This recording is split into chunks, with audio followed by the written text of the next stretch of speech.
So, yeah. Zelda!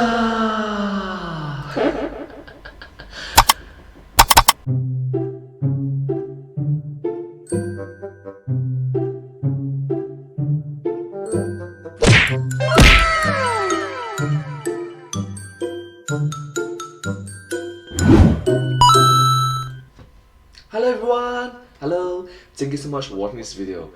In this video, I'll be reacting to one of the early uploads from the YouTube channel The Game Theorists. Actually, it's not that old, right? This video came out in early 2008, so it's around 3 years ago. Anyways, this video is about Zelda, and I hope that you like this video as much as I do, because I'm a huge fan of their work. So yeah, let's start.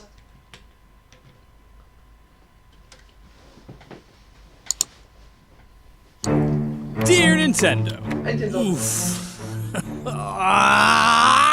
Where do I even start? I have no idea where to begin with you. I mean, I knew it would be bad, but I did not expect it to be this bad. This is so much worse than I imagined.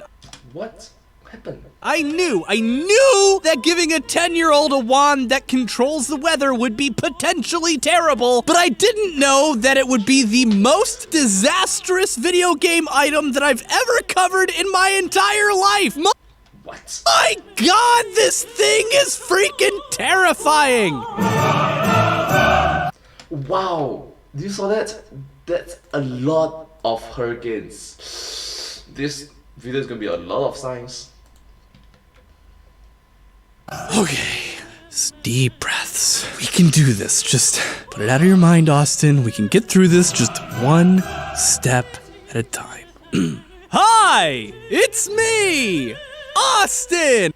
Austin. And I'm here once again to talk about the weather in one of the Zelda games because apparently something is utterly wrong with me. But, I mean, cut me some slack. What else am I gonna talk about when doing a video on Wind Waker? The science of fish who are also expert cartographers and the ethical implications of being a seaside town that is heavily dependent on fishing, killing, and eating a fully sentient species? That is thought-provoking, isn't it?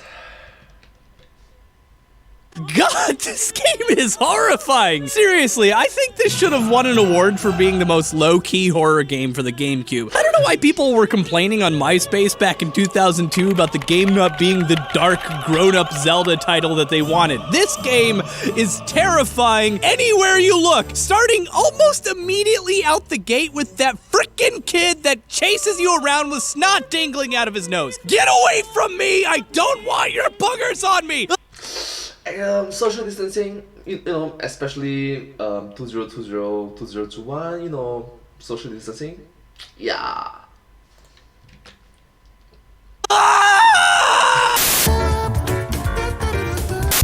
That's just scary to me because I'm the parent of a toddler and I have a very intimate relationship with the tactile experience of human nasal mucus, and stuff like this just hits me way too close to home. But you're not here to listen to me wax philosophical about the tensile strength of snot. You're here Tensile strength of snot.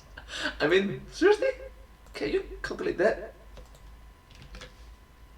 to listen to me rip a beloved Zelda franchise apart with the awe-inspiring powers of science! So, let's get to it. How exactly does the Wind Waker work? And, more specifically, how utterly disastrous is it? Okay, a summary for those of you who don't know, or a refresher for those of you who forgot, because this game originally came out, dear lord, 16 years ago. Wow! Oh my gosh, 2002, 2003. That's like 20 years, nearly 20 years. Wow. I feel old. Gosh. Meaning people born on the day of its release can legally drive in the United States now. Just great. First people born when Final Fantasy VII came out turned 18, now this, and I feel frickin' old! I feel older. As y'all probably know by now, there's 3 different parallel Zelda timelines that follow 3 different courses of events following Ocarina of Time. One where the player couldn't be bothered to beat the game, so Ganon won and Link was gutted like a fish, and 2 where Link defeated Ganondorf during Ocarina of Time and Link was returned to being a child, and one where he continued to live as an adult. Wind Waker takes place. So one in which he wins, one in which he wins, and one in which he loses. So these three.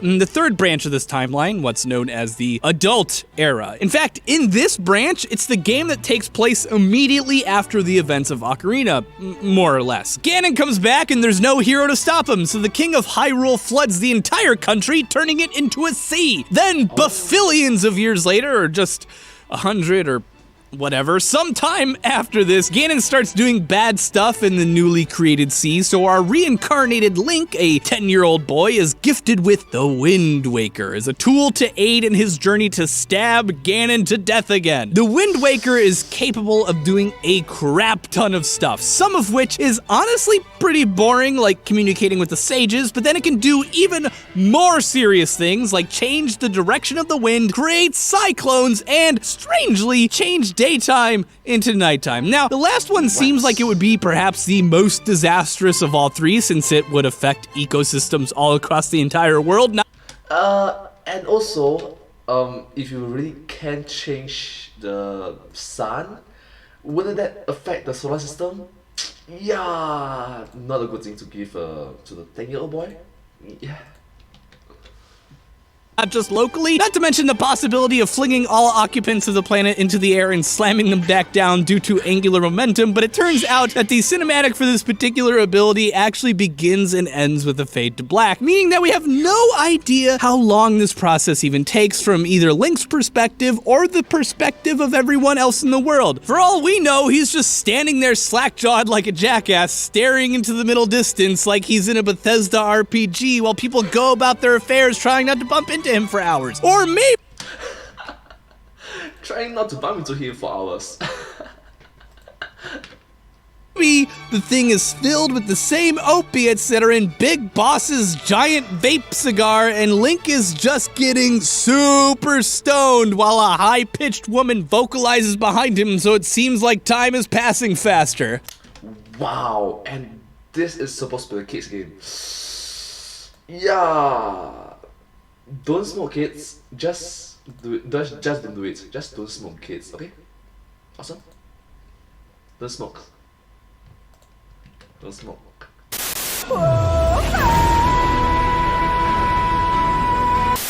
Anyway. Yeah, don't smoke. Seriously, don't smoke, kids. Alright? This isn't that important because it's by far the least damaging thing this glorified weapon of mass destruction is capable of. The biggest problem, by far, is the ability it has to change wind directions. But in order to understand why that's so dangerous, we're gonna have to talk a little bit about how wind works. I talked a bit about this in my Breath of the Wild video, but wind exists essentially because of heat, specifically differences in the amount of heat energy across the entire planet. This is due to a variety of factors, but the biggest creator of wind is actually the sun. At any given moment, the sun is only heating about 50% of the planet. This difference Yes, the sun's bombarding Earth with heat. in heat from only one side of the Earth getting sun creates differences in pressure, since hot air rises and expands while cold air sinks and condenses. When gases in the same container, in this case the container is the Earth, are different temperatures and under different pressures, they want to mix together until they're both the same pressure and same temperature. In thermodynamics, this is what's known as equilibrium. And since cold air is denser and under higher pressure, this means that in almost all circumstances, cold regions of air move into hotter regions of air. The existence of gravity and the rotation of the Earth complicate this somewhat, but Yes, the rotation of Earth plus gravity does complicate this somewhat, but fundamentally speaking, cold air tends to want to go to hot air. Tends to, if you simplify it smaller lah. Yeah. It's a pretty good rule of thumb for those of y'all who are taking Meteorology 101, and we'll talk about how this affects things later on, but for now, keep this in mind. Air moves from high pressure to low pressure. from high pressure to low pressure. So before we can draw any conclusions about the climate of Hyrule, we first have to figure out how fast the wind is even moving. Because if we can't figure that out, we're dead in the water. That was not intentional. Now, those of you who have watched my show know by now that in order to measure stuff in video games, we need to do pixel measurements. And in order to do pixel measurements, we need a ruler. And already you can see that we're gonna run into some problems in that A, each iteration of Link is a reincarnation of a past Link, and there's quite possibly a large variety of different heights they have, and B, the proportions of Wind Waker are just freaking goofy, man. I mean, I love this art style, but I can pretty much make no presumptions about anything being standard because this game is super, super cartoony. But you must understand that, well, you must understand that this game came out quite long ago. It's around 20 years, I think, so do give them some slack. Yeah.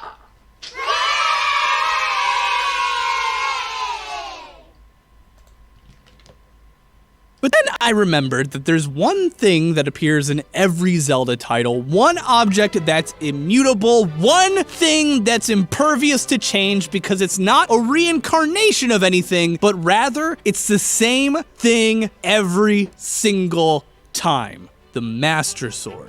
This is a relic used by Links going all the way back to Skyward Sword, and off the top of my head, there's not just one, but 2 games we could use to get this length. Breath of the Wild and Ocarina of Time. And as much as I'd love to jump into Breath of the Wild, considering that Wind Waker is closer to Ocarina of Time, both in the Zelda timeline, but also in our real-world release dates, and therefore presents less margin for error based on the changing tastes of 3D modeling artists over time, that's the one I'm The changing taste of 3D modeling. Gonna use to get the length of the Master Sword. And in order to do that, we're gonna have to take a deep breath and use the pool in the lakeside laboratory plus the iron boost, which allows us to sink to the bottom and use the meter marks to determine Link's height, which is approximately 1.619 meters or just shy of 5 foot 4 inches, which we can Take a deep breath, okay? Take a deep breath. use together with the Pythagorean theorem in order to reduce inaccuracies in our math due to pixel stretching in Photoshop to determine the length of the Master Sword, which is just shy of a meter at 99 centimeters or 3 1/4 feet. Knowing the length of the Master Sword, we can now hop back to Wind Waker, where we need to determine 10-year-old Link's height because measuring with the Master Sword would be really, really inefficient, which gives us a Link who is only 103 centimeters tall. Congrats on being in the 1/10th percentile for 10-year-olds. You'll grow up eventually, little buddy. Yay! Using this, we can determine his run speed, 4.35 meters per second, or just short of 10 miles an hour, which will allow us to measure a length of land and time how long it takes for the wind to travel that distance, which finally gives us a base wind speed of Wind Waker, which is 30 meters per second, which is 59 knots, or 68 miles per hour. Note that I love that he's always give different measurements. So it's like meters per second, miles per hour, or even knots. We're still not done yet because in order to know everything we need to know about the pressure gradients, we're gonna have to know the size of the map, which we can get by measuring the speed of the King of Red Lions, which is 13 knots, 15 miles an hour, or 24 kilometers per hour, measuring how long it takes to traverse one distance of one side of one square of one grid of the map, which gives us a length of 434 meters, multiply that by 7 to account for one side of the whole map, and then square that number, which gives us a total area of 9.27 square kilometers. Woo! Wow! That's a lot of math. Oh my gosh. I love it. I love that part in which you just give all the explanation fast. And you get, if you are able to absorb it, good job. If you're not able to absorb it, we can just rewind. Yeah, so a lot of math stuff, nerdy stuff. Oh gosh. Oh my god. Audience in the videos right now, please don't leave this video because it's too geeky or nerdy. So sorry. All right, no biggie, just blew through a week's worth of math in just under a minute. And heck, since you're here, if you were impressed by that epic display of math and breathlessness, why not subscribe to the Game Theorists channel for more? Subscribe for the math and the breathlessness. Hold on to your butts because this still isn't enough information to get us where we need to go. Because in order to know exactly how dangerous this thing is, we have to know one more thing. The latitude of Hyrule. Latitude, for those of you who don't know, Good job, Austin. Latitude, for those of you who don't know, is the degrees north. Oh my god.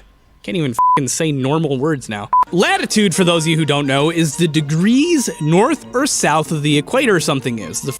Yes, so you can split like 0 to 30, 0 to 60, or 0 to 30, 0 to 60, around there. Further north or south, the more rotation there is in wind systems, the more extreme seasons are, and the colder and darker your winters get. That's the reason why Singapore doesn't experience that much extreme conditions in compared to other countries in which we sort of know about. For example, USA, China, all these bigger countries in which they tend to experience more the weathers. Because Singapore is situated near the equator, so yay, I guess. You may think it's impossible to determine where the latitude of Hyrule is, but you would be wrong, because the constellation Ursa Minor, or the Little Dipper, is in Wind Waker, and we can use the Little Dipper, or more specifically, the star Polaris, to figure out our latitude, which we can use to figure out our pressure gradients and how they relate to wind speed. Polaris, also known as the North Star, is a star system approximately 433 light years away from Earth, and it aligns almost exactly with the North Pole, which is why... Yes, it's around 433 light years away, so yay, the more you know. Yeah, that's very far. But still, the more you know. Yay. It's been a consistent navigation star for, well, ages. It's only visible from the Northern Hemisphere, so we know that Hyrule is in the Northern Hemisphere already. Now, in order to figure out our latitude, we simply have to measure how many degrees above the horizon Polaris is, which is... Astronomy? Seriously?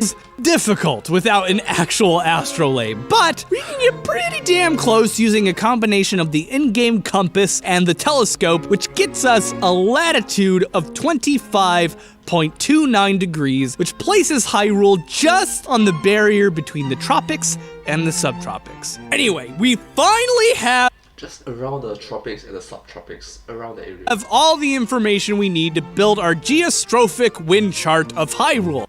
Geostrophic wind chart.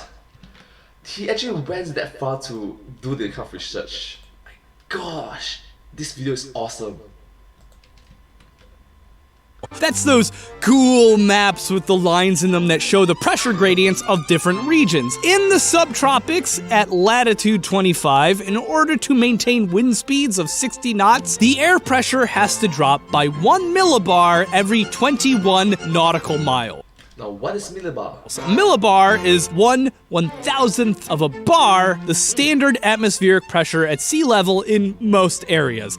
In most areas, that's correct. In most areas. That's actually not that much of a change, all things considered. That's more or less the amount of pressure a quarter exerts on the ground due to gravity. That's how much the pressure changes over 21 nautical miles in order to maintain a 60-knot wind. Not too bad, right? Wrong. Interesting. I really like it that he mentioned. I really like it that he mentioned is like wrong. What am I doing? While air in the form of fronts move from high pressure to low pressure, wind actually moves perpendicular to the movement of pressure fronts. This is due to the Coriolis effect, the way fluid dynamics are affected by being on a rotating body. Coriolis effect. Yeah, more scientific words. That is definitely gonna make my audience go, what? What you just said? Oh gosh. Please don't leave yet, please don't leave yet. This will be... Winds, therefore, in the northern hemisphere, rotate clockwise around the high-pressure systems. Meaning, if the wind is blowing from west to east, there's low pressure in the north and high pressure in the south. This is really important, because once you understand how wind works, you know that the Wind Waker is the most dangerous relic in the entire world. Air, like all not necessarily the world, it's just the planet in which the game resides in. Yeah, yes, definitely. The game resides in, not necessarily the entire world, but today is the world, so technically, yeah. Photon matter has mass. That's where the air pressure itself comes from, the weight of the air being pulled down on top of you by gravity. If it didn't have mass, there'd be no air pressure. Also, you already know this because I told you in your smarty pants that air moves due to pressure differences. Specifically, it moves perpendicular to the direction the pressure fronts move, clockwise Perpendicular. around high pressure and parallel to the pressure gradient, which means in order for wind direction to change, air pressure has to move. And in Wind Waker, the wind speed changes direction in 3 seconds. I timed it. 3 seconds. It's not actually 3 seconds, it's 3.017. Which means if you're changing the wind speed from northeast to southwest, a giant pocket of air weighing 136 billion kilograms will be ripping across Hyrule at a terrifying 1,435 meters per second as it rushes to switch places with the low pressure front. This is over 4 times the speed of sound, so instead of a gentle breeze, it'd be like crashing into a brick wall in a jet fighter. With sonic booms. Seriously, the force of air hitting Link alone is equal to the power output of a freaking train engine at full speed. This shockwave wouldn't gently move, it'd pulverize everything in its path. But Austin, I hear you saying, the high pressure system doesn't need to travel across Hyrule. It can just move around it, sparing the inhabitants death. Wrong! Ignoring the fact that this shows a tragic disregard for anybody unfortunate enough to live around Hyrule and not in it, and that taking this longer path to change wind directions would result in the pressure systems moving at Mach 6 instead of Mach 4 and essentially reduce the surrounding countries into steaming craters. Either way, Mach 6, Mach 4 is still sonic booms. Hyrule itself is still totally screwed due to one thing: eddies. Eddies are an effect in fluid dynamics caused by reverse flows, like, I don't know, sudden wind changes over 120 knots at once. This sudden change of wind direction and speed would almost instantly spawn thousands of F1 to F2 tornadoes across the surface of Hyrule, tearing everyone apart at the seams because somebody couldn't be bothered to wait for the wind to change direction on its own. This stupid thing is so freaking dangerous! And whose fault is it? Well, it's somebody. Gosh. And not to mention that the pressure system required to maintain those wind speeds at peak would qualify as a Category 1 hurricane on the Saffir-Simpson scale. Hyrule should not be this tranquil. One wave of this stupid wand should reduce the entire country to a storm-ravaged ground zero similar to the red spot on Jupiter. But no, let's just hand it over to a 10-year-old. No big deal. Hey Link, you wanna save the freaking day? Break that stupid thing over your knee and go make yourself a sandwich. Sincerely, Austin. Sincerely, Austin. Oh, but what if it's possible for it to exist? Because, well, this is a game and I'm just thinking of stupid reasons, but what if everybody there, all the inhabitants have super strong bone structure and made out of like vibranium, something like that. Yeah.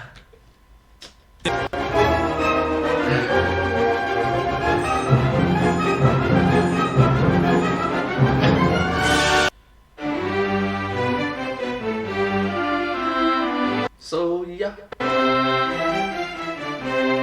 Thank you so much for watching this video. If you do like this video, please consider to watch more of their videos from the Game Theorists, the YouTube channel. Awesome.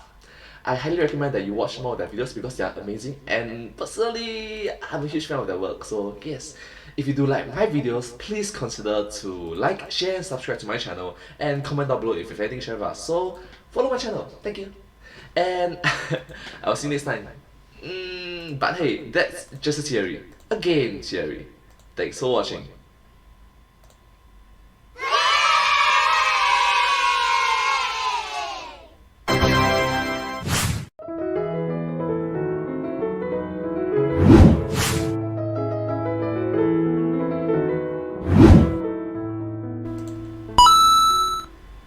Yeah, I know this is the science.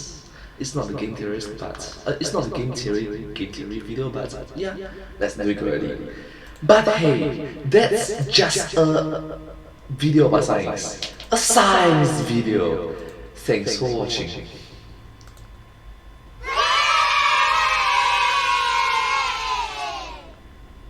So yeah, wow, that's a huge button for 10 years old. Pokemon also 10 years old. Huh. Interesting.